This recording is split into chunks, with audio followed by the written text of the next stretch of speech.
વાત કરીશું જામનગરથી। જામનગર દ્વારકા જિલ્લામાં બાકી વીજ બિલ વસૂલવા મેગા ડ્રાઈવ હાથ ધરાઈ હતી। જામનગર જિલ્લામાં 7,419 વીજ જોડાણમાં ₹5.76 કરોડથી વધુ અને દેવભૂમિ દ્વારકામાં 3,213 જોડાણમાં ₹2.11 કરોડથી વધુ લેણું બાકી છે। કુલ 10,632 વીજ જોડાણો કાપવાની કાર્યવાહી માટે 378 ટીમો તૈનાત કરવામાં આવી છે, જેમાં જામનગર માટે 267 અને દેવભૂમિ દ્વારકા માટે 111 ટીમો ફાળવવામાં આવી રહી છે। જેપીજીવીસીએલે અગાઉથી જ ગ્રાહકોને બાકી બિલ ભરવા સૂચના આપવામાં આવી હતી અને સ્પષ્ટ પણ કરવામાં આવ્યો હતો। આ અભિયાનનો મુખ્ય હેતુ ફક્ત વીજ જોડાણો કાપવાનો છે, ઘટના સ્તર પર નાણાં વસૂલાત કરવાનો નથી।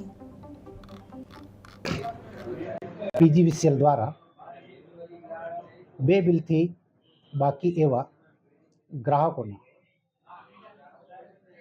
મેગા ડિસ્કનેક્શન ડ્રાઈવ અંગેનું આયોજન જામનગર વર્તુળ કચેરી ખાતે કરવામાં આવેલ છે। એમાં જામનગર વર્તુળ કચેરી અંતર્ગત બે જિલ્લાઓનો સમાવેશ થાય છે કે જે એક જામનગર જિલ્લો પોતે અને દેવભૂમિ દ્વારકા, જેમાં જે બાકી ડિફોલ્ટર ગ્રાહકો છે, એટલે કે જે બે બિલથી વધુ ગ્રાહકો છે, એવા ગ્રાહકોના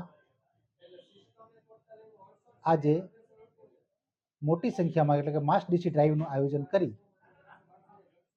એમના વીજ કનેક્શનો કાપવાની કાર્યવાહી હાથ ધરવામાં આવેલ છે।